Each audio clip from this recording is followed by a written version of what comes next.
Hello YouTube. This is actually my favourite Xbox controller. I love the shape of it. I love the weight of it. It's a fantastic all-round controller. But recently we've been playing a lot of games on the PS4. Now, the PS4 controller is great, the DualShock. Fabulous controller, but I'm finding it a little light, and the buttons, I actually like this staggered here with the crossover here. This is my, as I said, favourite controller. It's heavy, it's robust, it's grippy, and you can adjust it to however you want with paddles underneath. As I say, using the PlayStation, I find that this is quite light and limited until now. For those of you out there that like PlayStation PS4 gaming but prefer the handling of an Xbox One controller, this could be the answer. It is the Nacon Revolution Pro controller. It has some pluses and it has some cons, which we'll go through, but first of all, let's unbox. Right, here's what comes inside the box. Firstly, the controller, which is obvious. There is some random stickers here on the card. There is an instruction manual. There is a braided cable. There are some weights, which I will come to in a moment. There's a small key, and also a carry case, or a carry bag rather, should I say.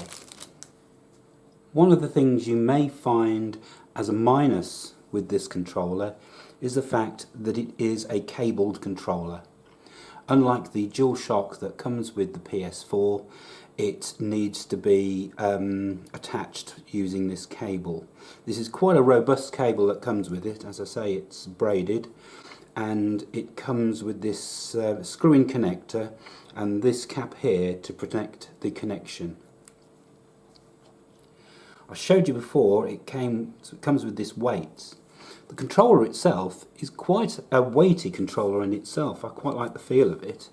But what we can do here with this key is open the compartments.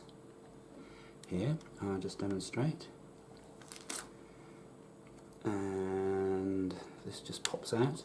And these compartments, there, I don't know if you can see, will hold the weights. They will hold up to 2 weights at a time, or like I say, to basically make it as heavy as you like. I find that, like I just said before, that this controller is it's quite weighty in itself. Not as heavy as the Elite for the Xbox, but it's certainly heavier than the PS4 DualShock controller.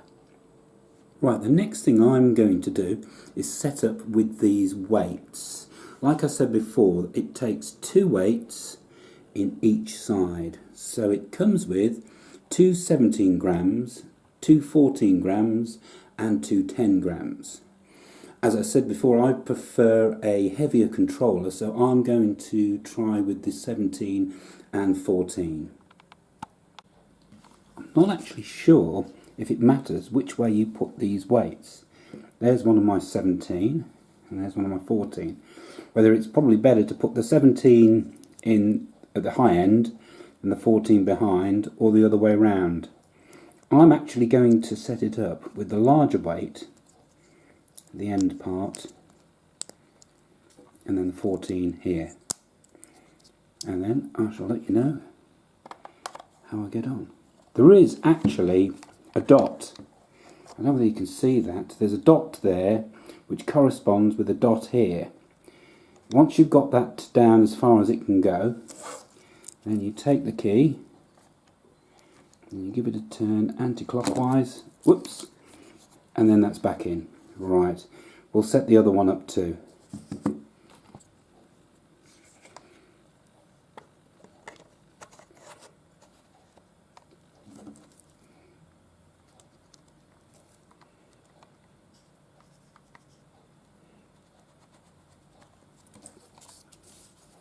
Right, now that actually feels really nice. That feels very similar to the Xbox Elite now. This actual dull silky surface is very similar to the Xbox Elite. I actually like the feel of the top paddles. These are quite nice. Triggers feel good as well.